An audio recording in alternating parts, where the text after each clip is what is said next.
Welcome in everybody to another edition of This Is The Shoot. As always, if you like the video, hit that like button, hit that subscribe button, and don't be afraid to leave a comment down below. Today, we're going to be talking about who's debuting tonight on AEW Dynamite.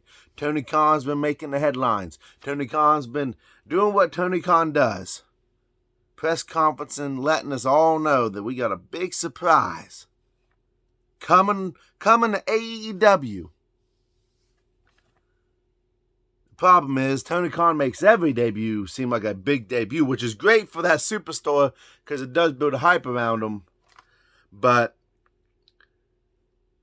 sometimes you don't live up to the hype, and this is a big thing. There's a lot of speculations, and I think there's going to be a lot of people who's disappointed.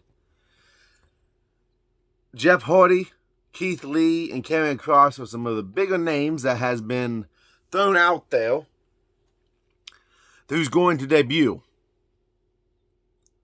Now, everyone knows that Keith Lee and Karrion Kross were let go around the same time, and that Karrion Kross, back in the beginning of February of last week, his 90-day non-complete clause contract with WWE has expired. So now he is a free agent. He can go wherever he pleases.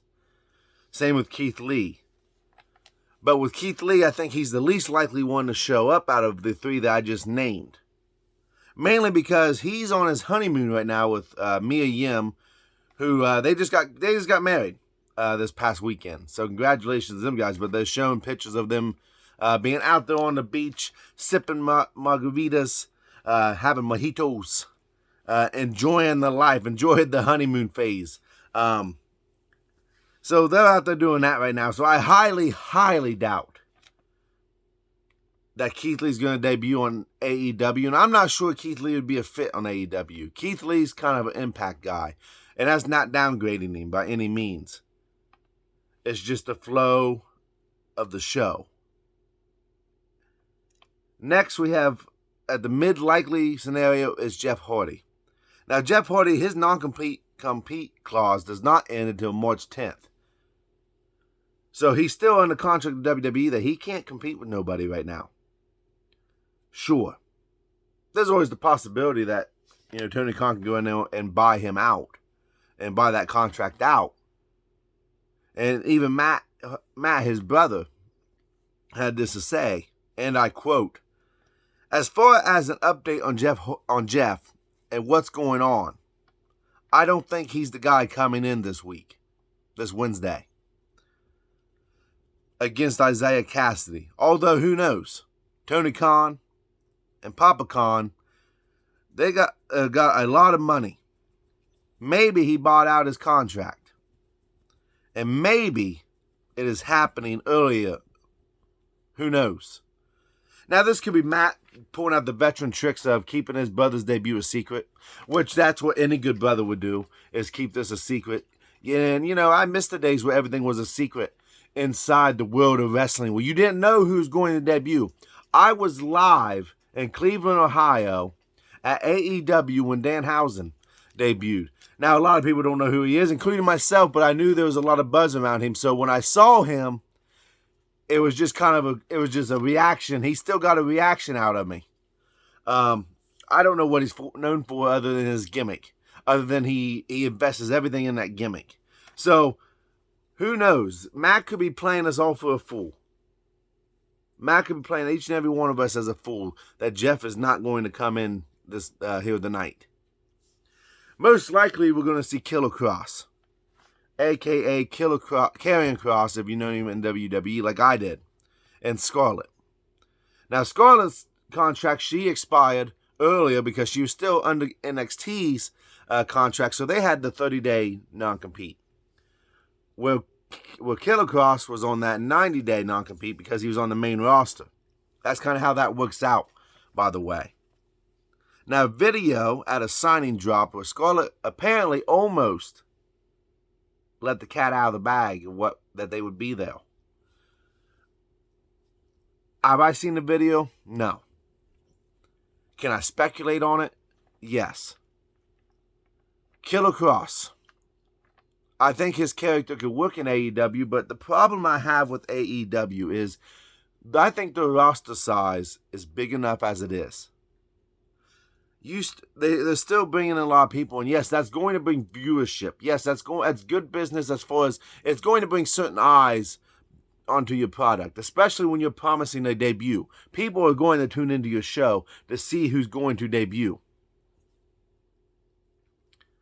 But that only works for so long. I've been seeing online where people just kind of like this is the normal now. They've normalized debuts, which isn't a good thing. It really isn't. When you tune onto a show and you're like, oh, we're going to have another debut tonight. Yeah, you're excited, but the pop's not going to be there like it would be, especially if you wouldn't announce it and somebody would just come out.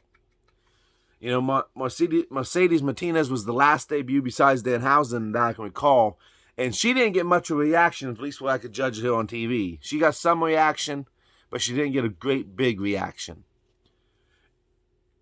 AEW kind of has this more of a grittier, down-to-earth, and not as polished product. Killer Kross could work in that product. I think Killer Kross would become a big star no matter where he goes. So I don't think it's a matter of the roster's too big for him. I think he'll be just fine. There is always that scale that, he falls down the card and gets lost in the shuffle. But it also depends on what he's happy with. Me as a fan, I may want more for him than what he wants for himself. If that makes sense to y'all. Some other names, and these are wild cards, are being mentioned, like Samoa Joe. NXT, 30-day non-compete clause. It's up. He can show up. I can tell you right now, when I was in Cleveland, everybody wanted Johnny Gargano. Everybody. I feel like Johnny Gargano is a WWE lifer. He loves Shawn Michaels. I feel like he's going to be a backstage guy for the WWE. If he's truly done with wrestling, he's going to be a backstage guy for WWE. You have Adam Scherr, a.k.a. better known as Braun Strowman. He works with Impact right now, or at least I thought he was did some matches with Impact. You got Wyndham Rotunda, better known as Bray Wyatt, which everyone wants Bray to come back, but it kind of sounds like Bray's kind of done with wrestling, at least for right now, at least for a little while. Adam Scherr, I'm going to call him Braun because I don't know if I'm pronouncing his last name right. I could see it, but I don't think he'll be able to stand out.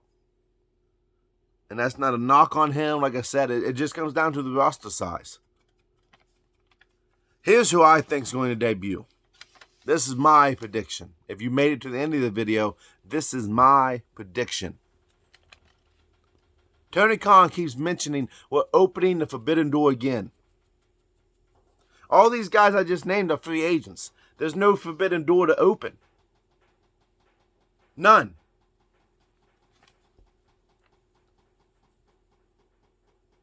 I believe Will Ospreay from New Japan is going to be the debut tonight. It's a forbidden door. New Japan and AEW have worked together very well in the past already.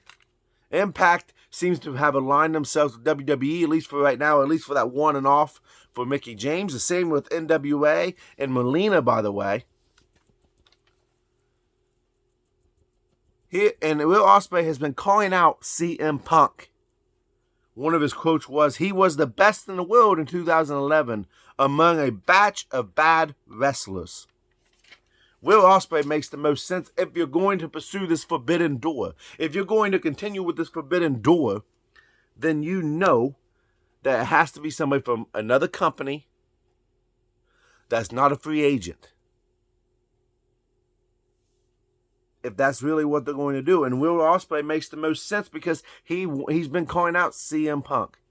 He called out Kenny Omega, though, in the past when they was both champions. It makes the most sense to bring Will Ospreay over. But that's just my opinion. I don't know much about New Japan Wrestling. I'm going to be honest with you. I don't know much about Will Ospreay. But I know he was a champion. And I know he took the long way to get there, but he got there. that's my predictions. Let me know in the comments below what you think. As always, hit that like, hit that subscribe button, and I'll see you guys later in another video.